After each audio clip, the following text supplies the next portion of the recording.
अस्सलाम वालेकुम स्टूडेंट्स।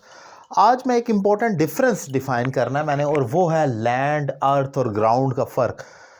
अगर आपसे पूछा जाए तो आप कहेंगे सबका मतलब तो एक ही है। बज़ाहिर ज़मीन को कह सकते हैं, सॉलिड सरफेस को कहा जा सकता है, जो सॉइल है हमारी, जो जिस पर हम खड़े हैं, वो वही लैंड है, वही अर्थ है, वही ग्राउंड है सारा। लेकिन इसके मीनिंग में फ़र्क है। जब आपसे एमसीक्यूज़ पूछे जाते हैं या कुछ ऐसी कोई फ़िक्रा लिखा होता है और उस फ़िक्रे में आगे 3 ऑप्शंस लिखे, तो हमें वहाँ पर जो बेस्ट रेलिवेंट वर्ड है वो अप्लाई करना होता है, और उसके लिए हमें तीनों वर्ड्स का डिफरेंस मालूम होना इंपॉर्टेंट है।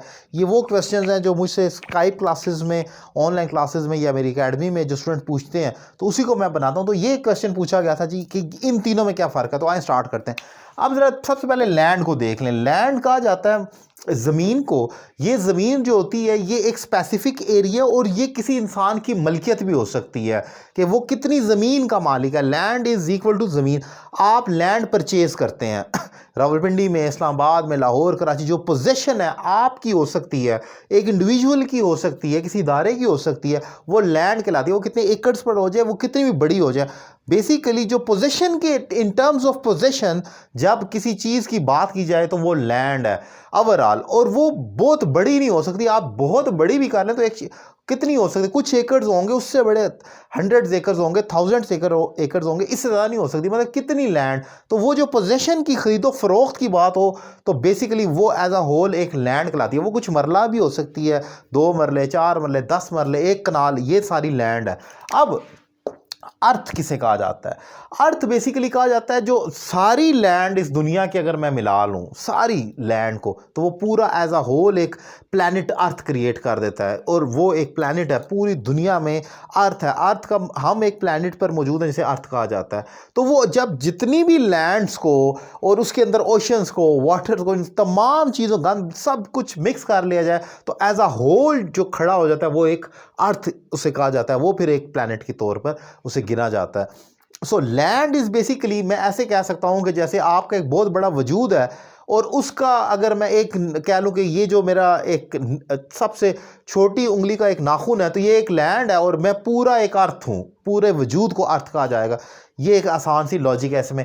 ग्राउंड किसे कहा जाता है? ग्राउंड एक सरफेस है, उसका ज़मीन से या उसका लैंड से या अर्थ से ताल्लुक़ नहीं है। वो पोजीशन, वो एक पोजीशन है बेसिकली। ग्राउंड एक पोजीशन है। जैसे कि आप किसी सरफेस के ऊपर हैं, ऑन ग्राउंड। अगर मसलन मैं इस टाइम सेकंड फ्लोर पर हूं तो ये भी एक ग्राउंड लेवल है।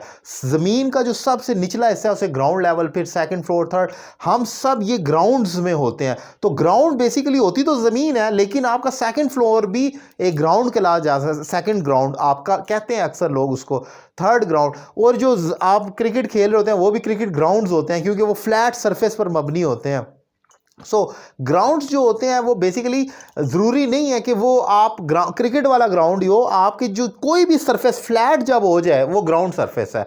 अगर वो ऐसे ऐसे वर्टिकल, हॉरिजॉन्टल या किसी जिगजैग फॉर्म में है तो वो basically ground is like a shape. In other words हम ये कह सकते हैं कि ग्राउंड एक शेप है, उसका इन चीज़ों से ताल्लुक़ नहीं है कि वो लैंड है या अर्थ है। ऑब्वियसली वो लैंड अर्थ पर तो मौजूद है, लेकिन वो एक शेप, किस शेप में है, वो बेसिकली ग्राउंड सरफेस में है। अगर आपके पास बहुत अक्सर लोग जो अपना घर तामीर करते हैं तो कुछ लोगों की जो प्लॉट होते हैं वो बहुत ऊपर नीचे इस तरह से होते हैं, तो उसको पहले फ्लैट किया जाता है, तो उसको कहते हैं ग्राउंड करना उसको बिल्कुल। क्योंकि आपने घर बनाना है, घर तो आप ऐसे ऐसे नहीं बना सकते, आपको सरफेस बिल्कुल लेवल की करनी पड़ती है, और फिर डीपीसी वगैरह जो उसका मैप क्रिएट होता है, तो उसके लिए उसको जो खड़ा किया जाता है उस पोजीशन को ग्राउंड कहते हैं। हम कहते हैं मैं ग्राउंड, ये हमने उसको ग्राउंड कर लिया, तो उसका मीनिंग होता है कि ये ग्राउंड हो गया जो फ्लैट सरफेस पर आ जाए।